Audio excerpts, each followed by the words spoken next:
This is Newsline America for Friday, February 23rd, 2018.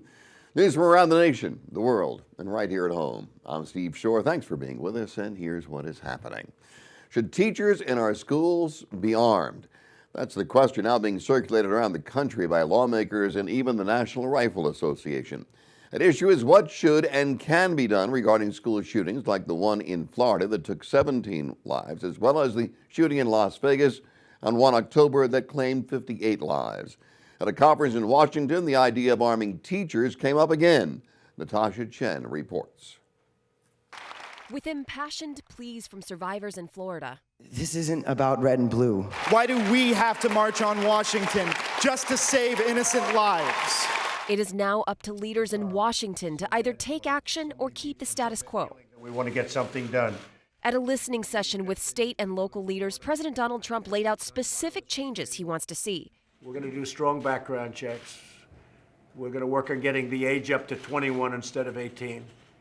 We're getting rid of the bump stocks, and we're going to be focusing very strongly on mental health. The president also floated the idea of training and arming some teachers and staffers to carry weapons in schools. I think a concealed permit for having teachers and letting people know that there are people in the building with guns, you won't have, in my opinion, you won't have these shootings. That idea was rejected by Republican Senator Marco Rubio at a CNN town hall Wednesday. The notion that my kids are going to school with teachers that are armed with a weapon is not something that, quite frankly, I'm comfortable with. But the NRA, which financially supports several Republican lawmakers, including Rubio, strongly supports arming teachers. At the annual Conservative Political Action Conference in Maryland, the head of the NRA, Wayne LaPierre, underscored that message. To stop a bad guy with a gun, it takes a good guy with a gun. It's unclear whether gun control will be on the agenda when Congress returns from recess next week. In Washington, I'm Natasha Chen. The idea of having teachers armed already has started the debate in Ohio. According to the sheriff of Butler County, Ohio, Richard Jones, teachers are ready, willing, and able to learn how to shoot and carry weapons.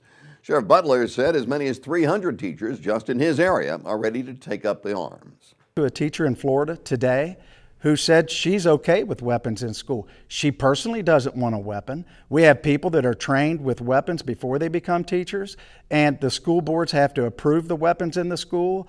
And here in Ohio, I had 300 teachers sign up in less than 8 hours that want to be trained in firearms and want to have guns. So when people say that they don't want guns, the teachers don't want to be armed, sure, there are those, but there's just as many that want to be armed. And should be.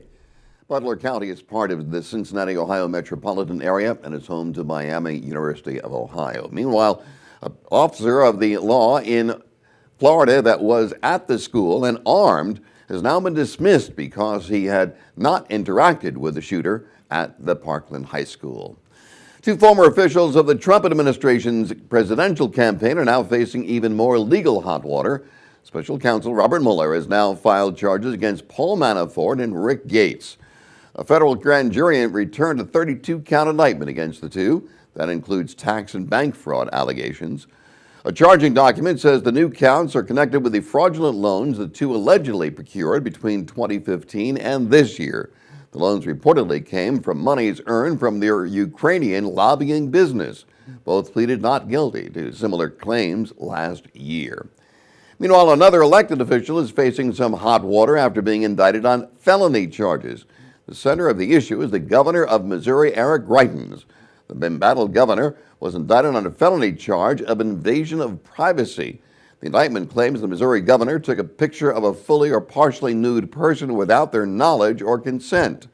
The charge is connected to allegations of sexual misconduct and blackmail made against the governor.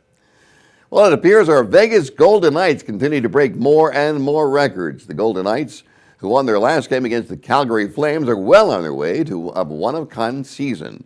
The Golden Knights have now won 40 games and have scored some 84 points. On top of that, they've now won their 23rd game at home, yet another record for a new team in the NHL. By the way, the Knights beat the Flames 7-3. The second time this year they scored 7 points in the game. Yes, another record. Their next game is tonight against the Vancouver Canucks before they hit the road this weekend.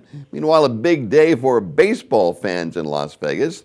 The Las Vegas 51s will hold a big groundbreaking today for their brand new stadium.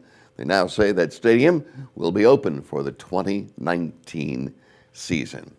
And we will leave you with a good story of bravery and triumph. It took place in Egypt when police guarding a bank saved a 5-year-old child as that child fell from a third-floor balcony. Now let's show that again. The officers actually catch the child falling. Watch this. Actually catch the child falling. Amazing. Little boy is fine. He apparently crawled out on the balcony without his parents knowing. Wow. Well, we could be in for an interesting weather weekend. Our AccuWeather forecast calling for partly cloudy skies today, with those high winds continuing around, highs the low 50s. For the weekend, mostly sunny both Saturday and Sunday, but still chilly, highs only in the mid-50s. But those night lows, they'll remain in the 30s. This has been Newsline America for Friday, February 23rd. I'm Steve Shore. Thanks for being with us, and have a great, safe weekend.